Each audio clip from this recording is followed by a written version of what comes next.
Cuban member what was called the Special Forces of the Brigade, or the infiltration team. And we landed in Cuba a couple of months before the invasion to work with the resistance inside the island. Felix Rodriguez has dedicated his life to fighting communism. So I was accepted at the University of Miami for engineering. When I learned there was something against the government of Fidel Castro, I decided that was more important. So instead of going to the University of Miami for engineering, I found out where there was a recruiting center, and I went there. And we had no idea it was the CIA. We thought there were some Cuban rich people who were supporting this operation. Felix and his family were one of many escaping Cuba and immigrating to the United States during Castro's revolution. But he couldn't escape his memories of the communist takeover.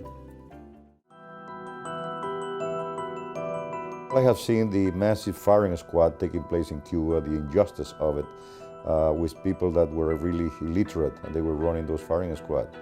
I saw one case that really impacted me when they were judging a commander of the Cuban army, Sosa Blanco, and they brought a witness to say that he was the one who killed his brother, and this witness started pointing at the prosecutor.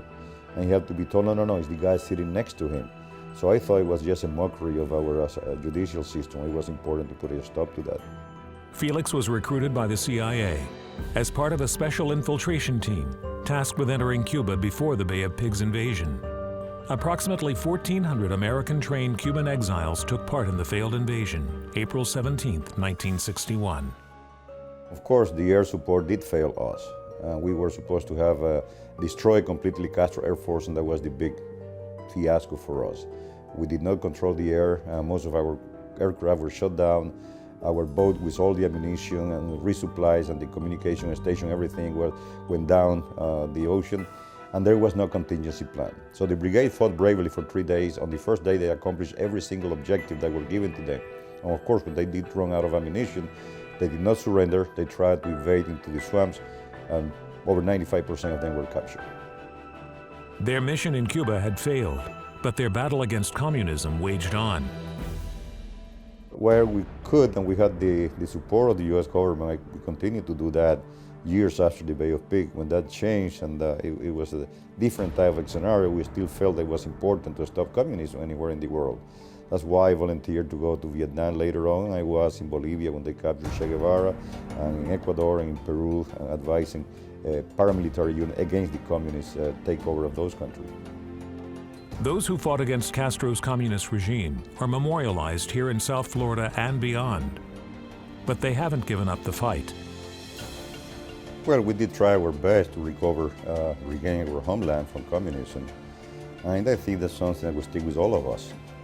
I am sure, and like myself, all the brigade members are looking forward to the day that Cuba is free, that we can return in a free country and to be able to help to rebuild that country.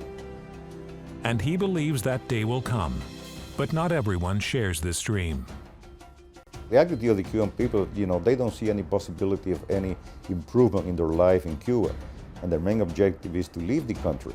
A lot of the people have no idea what Cuba was before 1959.